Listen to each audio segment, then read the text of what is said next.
നമസ്കാരം, പ്രവാസി മലയാളിയിലേക്ക് സ്വാഗതം. കുടുംബത്തിലെ കഷ്ടപ്പാടുകൾ തോളിലേറ്റി ഒട്ടുമിക്ക യുവതികളും ഗാർഹിക ജോലിക്കായാണ് പ്രവാസ ലോകത്തേക്ക് എത്തുന്നത്. എന്നാൽ പലപ്പോഴും പറ്റിക്കപ്പെടുന്ന കാഴ്ചകളും വാർത്തയായത് നാം കണ്ടതുമാണ്. ഗദ്ദാമ സിനിമ പോലും അതിനൊരു ഉദാഹരണമാണ്. എന്നാൽ അത്തരത്തിൽ പ്രവാസികളെ ഞെട്ടിക്കുന്ന ഒരു വാർത്തയാണ് പ്രവാസ ലോകത്തു നിന്നും ഇപ്പോൾ എത്തുന്നത്. വാർത്തയിലേക്ക്, മലയാളികൾ ഉൾപ്പെടെയുള്ള വിദേശികളെ ഗാർഹിക വിസയിൽ കൊണ്ടുവന്ന് വൻ തുകയ്ക്ക് വിൽക്കുന്ന സംഘങ്ങൾ സജീവമായി കൊണ്ടിരിക്കുന്ന വാർത്തയാണ് ഇപ്പോൾ പ്രവാസ ലോകത്തു നിന്നും പുറത്തേക്ക് വരുന്നത്.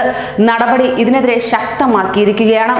മനുഷ്യക്കടത്ത് തടയുന്നതിനായി വിദേശകാര്യ മന്ത്രാലയവുമായി സഹകരിച്ച് പ്രത്യേക നടപടികൾ കൈക്കൊണ്ടതായി ആഭ്യന്തര മന്ത്രാലയ വൃത്തങ്ങൾ ഇതിനോടകം തന്നെ വെളിപ്പെടുത്തിയിരിക്കുകയാണ്. കുവൈറ്റിലാണ് ഇത്തരം സംഭവം അരങ്ങേറിയിരിക്കുന്നത്. ഹൗസ് മെയ്ഡ് ഓഫീസുകൾ, ഏജന്റുമാർ എന്നിവ കേന്ദ്രീകരിച്ച് നിരീക്ഷണം ശക്തമാക്കിയതായാണ് ലഭിക്കുന്ന വിവരം. ഏഷ്യൻ രാജ്യങ്ങളിൽ നിന്നുള്ളവരാണ് മനുഷ്യക്കടത്ത് സംഘത്തിന് നേതൃത്വം നൽകുന്നതെന്നാണ് ഇതിനോടകം തന്നെ പോലീസ് കണ്ടെത്തിയിരിക്കുന്നത്. ഇന്ത്യ ഉൾപ്പെടെയുള്ള രാജ്യങ്ങളിൽ നിന്നുള്ളവരെയാണ് ഇവർ ഇരകളാക്കുന്നതാണ് ഇതിൽ മുഖ്യമായി എടുത്തു കാട്ടപ്പെടുന്നത്. ഇതിൽ മലയാളികൾ ഏറെയെന്ന് കണക്കും പുറത്തു വരുന്നുണ്ട്. ഗാർഹിക ജോലിക്കാരെ സ്പോൺസറുടെ അടുക്കൽ നിന്ന് ഒളിച്ചോടാൻ പ്രേരിപ്പിക്കുകയും ഇങ്ങനെ എത്തുന്നവരെ ഒളിവിൽ പാർപ്പിച്ച ശേഷം വിൽപ്പന നടത്തുകയുമാണ് സംഘങ്ങളുടെ രീതിയെന്നും മന്ത്രാലയത്തിന് വിവരം ഇതിനോടകം തന്നെ ലഭിച്ചതായാണ് ലഭിക്കുന്ന വിവരം. കഴിഞ്ഞ 8 മാസത്തിനിടെ മനുഷ്യക്കടത്തുമായി ബന്ധപ്പെട്ട് 150 പേരെ പിടികൂടി നാടുകടത്തിയതായാണ് ആഭ്യന്തര മന്ത്രാലയത്തിന്റെ കണക്കിൽ വ്യക്തമാക്കുന്നത്.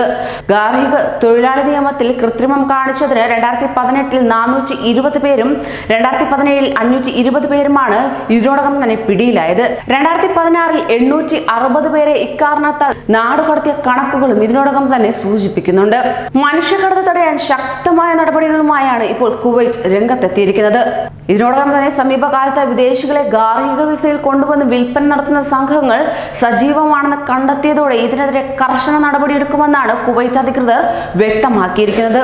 അതേസമയം ഗാർഹിക ജോലിക്കാരെ വിൽപ്പന നടത്തിയ നിരവധി പേരെ പോലീസ് അറസ്റ്റ് ചെയ്തതായാണ് ലഭിക്കുന്ന വിവരം. ഇതിനാൽ തന്നെ മനുഷ്യക്കടത്ത് തടയാനായി വിദേശകാര്യ മന്ത്രാലയവുമായി സഹകരിച്ച് പ്രത്യേക നടപടികൾ സ്വീകരിച്ചതായി ആഭ്യന്തര മന്ത്രാലയം അറിയിക്കുകയുമുണ്ടായി. ഹൗസ് മെയ്ഡ് ഓഫീസുകൾ, ഏജന്റുമാർ എന്നിവ കേന്ദ്രീകരിച്ച് നിരീക്ഷണം നിലവിൽ ശക്തമാക്കിയിരിക്കുകയാണ് കുവൈറ്റ്. ഏഷ്യൻ രാജ്യങ്ങളിൽ നിന്നുള്ളവരാണ് മനുഷ്യക്കടത്ത് സംഘത്തിന് നേതൃത്വം നൽകുന്നതെന്നാണ് കണ്ടെത്തൽ.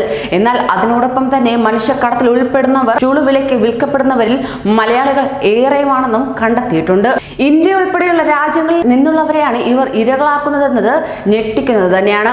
ഗാർഹിക ജോലിക്കാരെ സ്പോൺസറുടെ അടുക്കൽ നിന്ന് ഒളിച്ചോടാൻ പ്രേരിപ്പിക്കുകയും ഇങ്ങനെ എത്തുന്നവരെ ഒളിവിൽ പാർപ്പിച്ച ശേഷം വിൽപ്പന നടത്തുകയുമാണ് ഇത്തരം സംഘങ്ങളുടെ പതിവ് രീതി എന്നാണ് ലഭിക്കുന്ന വിവരം.